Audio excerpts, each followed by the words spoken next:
E aí, bom dia, gente. Sejam bem-vindos ao Papo de Bola. Faltam 16 minutos para as 9 horas da manhã. Estamos ao vivo. Vamos juntos até as 9h30 falando de futebol aqui na tela da Rede TV. Você sabe que todo dia, de segunda a sexta, das 8h45 às 9h30, tem resenha esportiva aqui comigo e com o timaço de craques da Rede TV.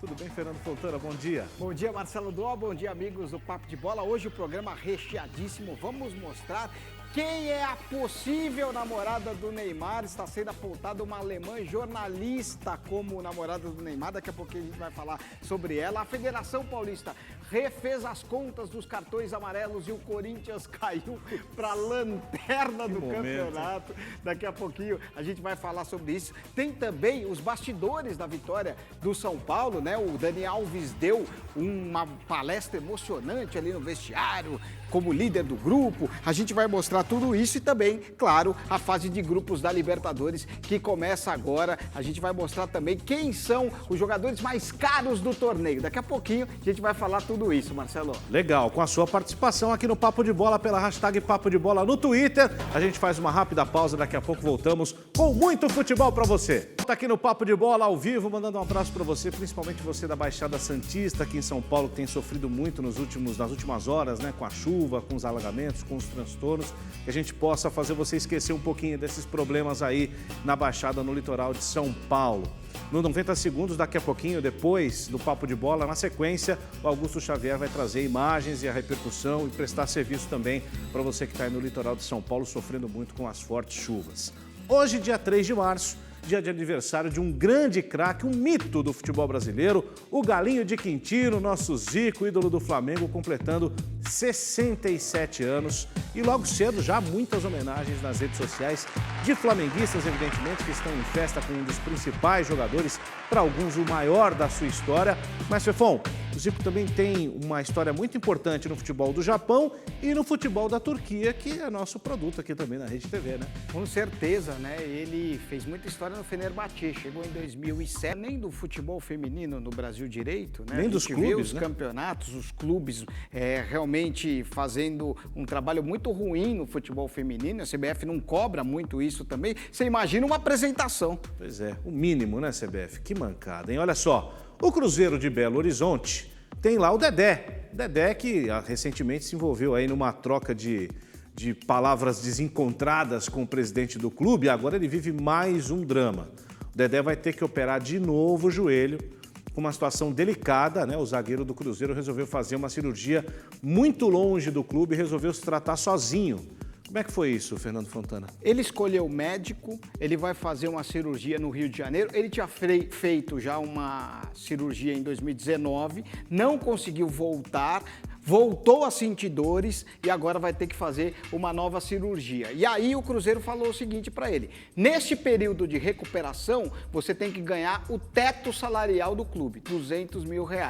Então, quer dizer, ele vai reduzir o salário dele até a recuperação dele. Depois, em 2021, ele voltaria a ganhar o salário normal que ele sempre ganhou no Cruzeiro. Agora, tá bom demais, né? Você ficar parado ganhando 200 mil ali na continha, não tá bom? Eu me lembro do Pedrinho, né? Pedrinho, que hoje é comentarista, aliás, excelente comentarista lá do Sport TV, que no Palmeiras ele passou por um período, né, de muitas lesões seguidas e assim como o Dedé também teve que fazer o seu tratamento em separado. E ele pediu ao Palmeiras na época que não pagasse os seus salários. Não estou dizendo que o Dedé tem que fazer isso, acho que são coisas que acontecem com qualquer profissional e a gente tem um contrato para se resguardar também desse tipo de coisa, que é a saúde do nosso corpo, né? Acho que não tem sacanagem nessa história. Mas também é fato de que era um jogador que foi contratado, inclusive o próprio presidente disse isso no Uber outro dia, né? Falou que ele era bichado. Que era muito caro e tal, então assim, a oferta é de quem oferece, bicho.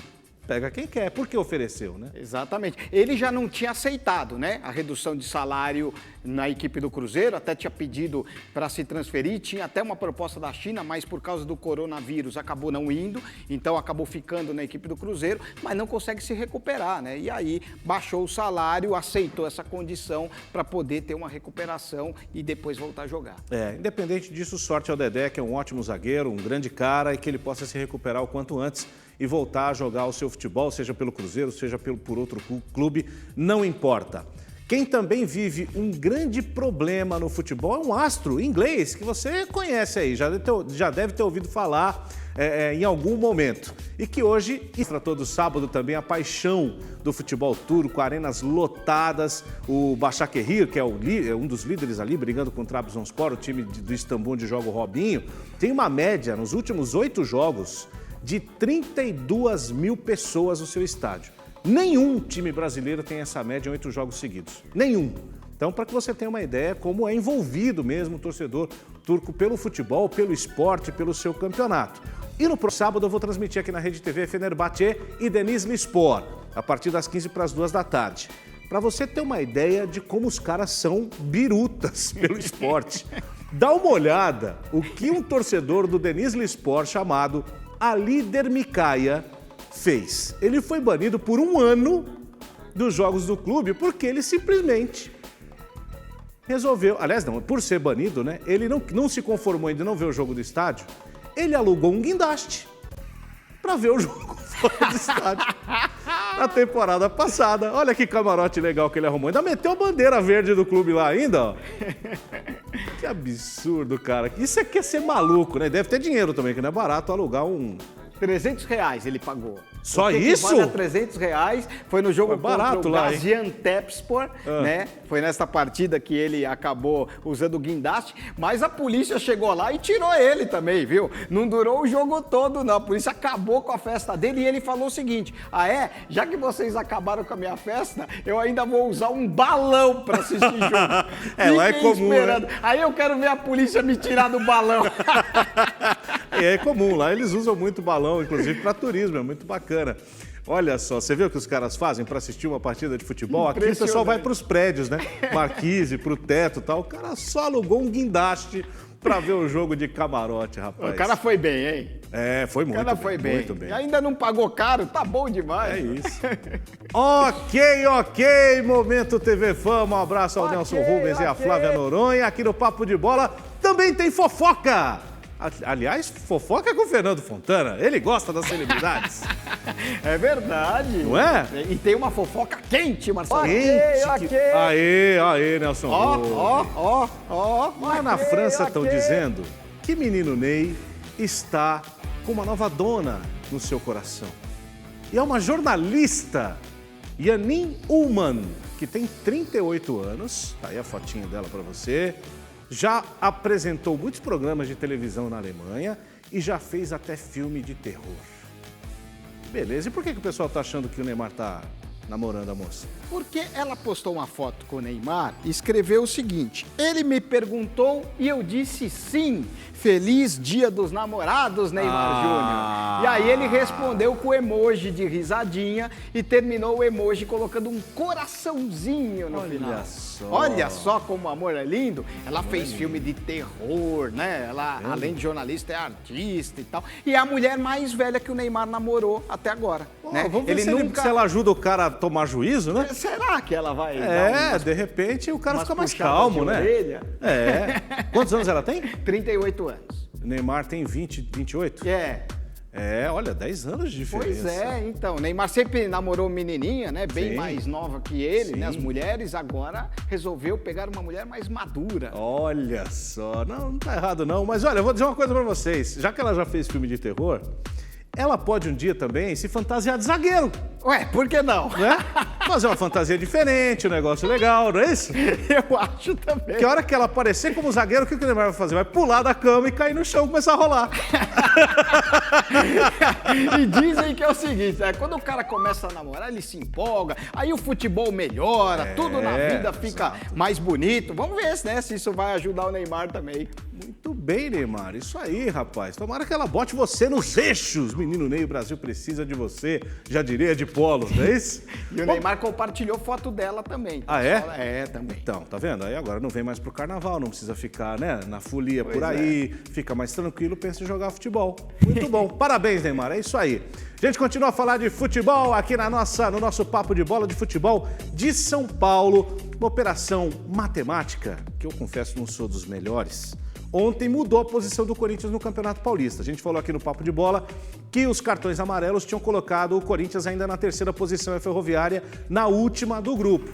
só que a federação atualizou a tabela por um detalhe de regulamento e sim, o Timão hoje é o último colocado do grupo D do Paulistão. Porque, a princípio, a tabela que havia sido anunciada era de cartões durante a partida. Mas, com a atualização, foram contados aqueles cartões como segundo amarelo, que vem na sequência o vermelho. Isso. E aí, aqueles cartões, o Janderson tinha tomado contra o Santos, o Camacho contra a equipe,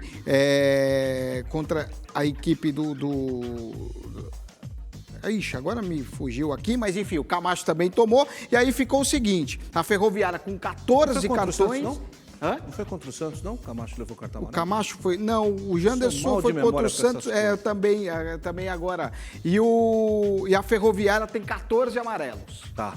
Né? Então, o Corinthians passa a ter 15 amarelos, os outros critérios todos iguais, né? 9 pontos, 2 vitórias, 10 gols pró, saldo de gols de 2, todo mundo tem a mesma coisa, e aí a Ferroviária jogou o Corinthians na lanterna do campeonato. Ou seja, o Corinthians tem que ganhar sábado. O Corinthians joga contra o Novo Horizontino, que é, se não me engano, também uma das 5 melhores campanhas do Campeonato Paulista. Sim. E joga em casa o Novo Horizontino.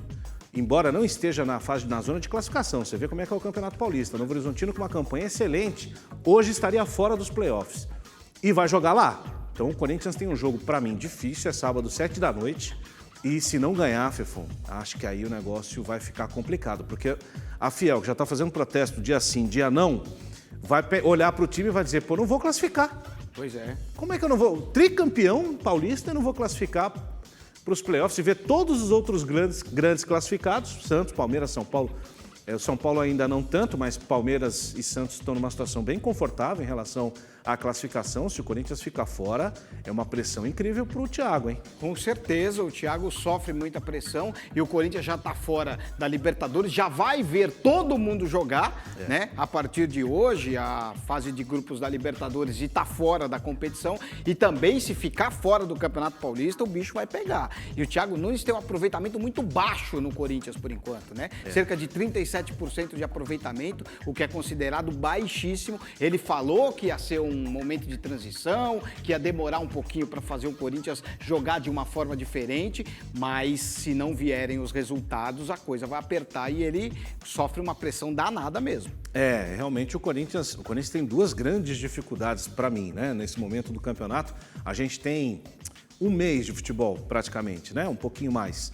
O Corinthians tem dificuldade para fazer gol, não cria tanto quanto o São Paulo, mas muito mais do que fazia no ano passado, mas não consegue botar a bola lá dentro do retângulo lá. E tinha uma defesa muito segura, né, Fefon? E passou a não ter mais. Toma gol todo jogo. Os laterais, eles descem muito e deixam muito espaços nas costas. A gente viu contra o Guarani do Paraguai, a gente até falou que o Guarani ia jogar, né, atrás dos laterais do Corinthians. E isso acabou acontecendo, o Corinthians acabou sendo eliminado da competição da pré-Libertadores da América, acabou sendo eliminado. Agora, o Corinthians precisa ajeitar. Tanto a parte da frente, o Luan muito mal, ainda não conseguiu se encaixar nesse time do Corinthians, precisa melhorar muito o Luan. O Ramiro fora atrapalhou, sim, os planos do Thiago Nunes e ele continua fora, né? Ele ainda não vai voltar agora, né? O Avelar já voltou a treinar com o elenco na zaga, mas zagueiro, o Ramiro, ele tá de zagueiro. Deve agora o Ramiro realmente ainda não voltou, então o Corinthians tem muitas dificuldades. Espero que classifique, porque se não classificar, a vida do Thiago Nunes eu não sei se vai durar muito, não. E a gente vai ter muita notícia se isso não acontecer. Olha, vai ter assunto aqui no Papo de Bola. Aliás, falamos aqui do São Paulo. São Paulo que aparentemente mostra uma evolução muito grande no seu futebol na véspera, praticamente, há poucos dias da sua estreia na Libertadores. O São Paulo estreia na quinta-feira, lá contra o Binacional, no Peru, 3.000 e cacetada de altitude. 3.800 e olha, quase 4.000 metros de altitude, é um negócio impensável, né? São Paulo vai jogar contra essa dificuldade, embora seja um time que realmente tem um futebol bem vistoso e nos últimos tempos essa dificuldade de fazer gol aparentemente está começando a assumir. E o Bruno Alves, zagueiro do São Paulo, para mim o melhor zagueiro que o São Paulo tem hoje, falou antes da viagem, né? Antes desse embarque, o São Paulo vai chegar na cidade bem em cima da hora lá, para não pegar tanto o efeito da altitude, e falou sobre essa oportunidade que para ele é nova de jogar uma Copa Libertadores da América pelo São Paulo. Vamos ouvir. Na minha primeira lembrança já vem o Morumbi lotado, né? O Morumbi cheio, festa da torcida, aquele clima diferente que o torcedor está acostumado. Em 2005, acompanhei o São Paulo pela TV sendo campeão, então hoje está jogando uma Libertadores pelo São Paulo, é uma realização de um sonho. Então, acredito que, como falei no início, o São Paulo tem todos os ingredientes. Eu acho que a gente chega num bom momento de fazer uma grande Libertadores. Pois é, o São Paulo, rapaz, vai ter... Eu me lembro dos anos 90, Fernando Fontana vai lembrar também, você aí também de casa vai lembrar também. São Paulo daquela época que Moraci Santana era o preparador físico do São Paulo bicampeão da América e tudo mais, tinha um procedimento diferente do que se faz hoje. Ele ia muito antes, deixava o Expressinho jogando aqui, né, os campeonatos locais, e ia com uma semana para o jogo desse na altitude para dar tempo dos caras se adaptarem, quem tiver que passar mal já passa mal, quem tiver que ficar sem ar já fica sem ar, para poder jogar a partida em plenas condições. Hoje em dia isso mudou. Os times têm chegado na hora do jogo praticamente. São Paulo deve chegar faltando 2 horas para o jogo começar, vai se concentrar em Santa Cruz de la Sierra e sobe o morro no dia do jogo na quinta-feira. Cara, a gente olha para Quito, né? Quito são 2.600 metros, se não me falha a memória. E 3 mil, quase 4 mil, eu não consigo imaginar o que é jogar numa condição dessa. Pois é, deve ser muito complicado. É mais que La Paz, né? Com certeza, muito mais. E deve ser muito complicado. Agora, o São Paulo vai ter que usar, eu acho que como recurso, o toque de bola, porque o São Paulo tem essa característica. Então, eu acho que vai ser muito mais prudente o São Paulo deixar a bola rolar, né? Deixa que a bola corra, né? E não o jogador, para que o São Paulo consiga jogar a partida inteira sem se desgastar tanto, porque vai faltar ar, vai dar tontura, às vezes até sai sangue do nariz com a altitude. Então o São Paulo precisa tomar muito cuidado, dor de cabeça. O Juan Fran e o Antony voltam, né? A equipe do São Paulo. E o Fernando Diniz não vai poder ficar no banco de reservas, porque ele está suspenso pela Conmebol, né? Quando ele estava na época do Fluminense e acabou sendo punido quando disputou a Copa Sul-Americana e vai ficar nas tribunas acompanhando a partida. Eu estou curioso para saber a reação do Juan Fran, porque o Juan Fran é europeu, é espanhol, e na Europa não tem nada nem perto disso, né? Porque tem lá os Alpes suíços, mas lá não tem futebol, não tem nenhum time que disputa a competição europeia lá, que seja relevante, para o cara subir o morro lá na Europa. Estou curioso para saber como é que ele vai reagir, como é que o corpo dele vai reagir a essa situação completamente inusitada, né? Nova para o Juan Fran, lateral experiente do São Paulo. Vamos dar uma olhada agora nos bastidores. Os clubes, principalmente quando ganham, né, fazem um vídeo muito bacana dos bastidores dos jogos que disputam pelos campeonatos, principalmente os clubes gigantes. O São Paulo trabalha muito bem as suas redes sociais, o seu mundo digital. Dá uma olhada no discurso do Daniel Alves antes da vitória do time no último domingo contra a Ponte Preta no Morumbi, vitória do São Paulo por 2-1. Confira aí. Foi campeão da Champions League, nunca ganhou a Libertadores, é verdade, mas Champions League já venceu, que é o maior torneio do mundo, então ele tem toda a moral. E você vê como ele tem moral quando aparece o Fernando Diniz só olhando, prestando atenção no que ele está falando. É um jogador importante, não só dentro de campo, mas ele acaba também influenciando muito, né? O elenco, um jogador que traz uma liderança muito grande e se torna um técnico dentro de campo. E neste jogo, com altitude a 3.800 metros, né, ele pode ajudar muito os jogadores. O Fernando Diniz é psicólogo, né, de formação, então o psicólogo normalmente é muito observador. Então ele está ali só dando uma olhadinha, né, para ver qual é o comportamento, a reação dos outros meninos do São Paulo em relação ao Daniel Alves, que é o atleta brasileiro com o maior número de títulos na história do nosso futebol, né? A gente se esquece disso. A gente tem motivos para criticar o Daniel Alves em alguns pontos. Em campo, eu acho, às vezes, ele inventa muita coisa, é um cara de saída de jogo, é perigoso, mas é fato. Ele tem uma ascendência em cima do resto do grupo por ser quem ele é. Fico imaginando Luan, o Antony, o Igor Gomes, que são garotos, jogando com um cara que jogavam no videogame com ele, com a camisa do Barcelona, certamente, né? Então, é um ídolo. E você vê o cara entre vocês ali, né, discursando, incentivando, motivando e ajudando, porque o São Paulo, algumas coisas que o São Paulo não estava conseguindo fazer em campo, o São Paulo já consegue fazer. Em movimentação ofensiva, em movimentos coordenados que um já não precisa olhar para saber onde o outro está. Isso é fruto de um trabalho que cresce a cada dia.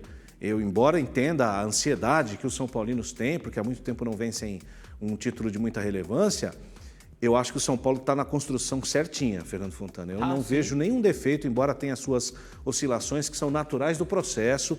O São Paulo está crescendo e mostrando um futebol consciente. A hora que a bola começar a entrar, vocês vão ver onde é que esse time do São Paulo vai chegar. Tem defeitos, como o São Paulo, como o Palmeiras, como o Santos, o São Paulo e até o Flamengo tem defeitos. Sim, claro. Agora é uma construção que demanda tempo, né? Claro, e o São Paulo precisa ajeitar um pouquinho a parte de trás e acertar o gol. Fazendo isso, o São Paulo fica muito bem. E você disse que o time está jogando sem precisar ver onde que está o seu companheiro. E é verdade, o gol contra a Ponte Preta, o Vitor Bueno, ele tocou sem ver que o Reinaldo estava lá. Ele já sabia que o Reinaldo estaria lá. E o Reinaldo colocou aquela bola lá, fez um baita golaço. Então, o São Paulo realmente está bem entrosadinho. O Fernando Diniz está conseguindo fazer um trabalho espetacular. Além do fato, para a gente encerrar, que o Daniel Alves, quando o Diniz teve o seu pior momento de pressão no São Paulo, foi o Daniel Alves que segurou a onda do vestiário em relação à direção. Falou, olha, nós queremos o cara aqui.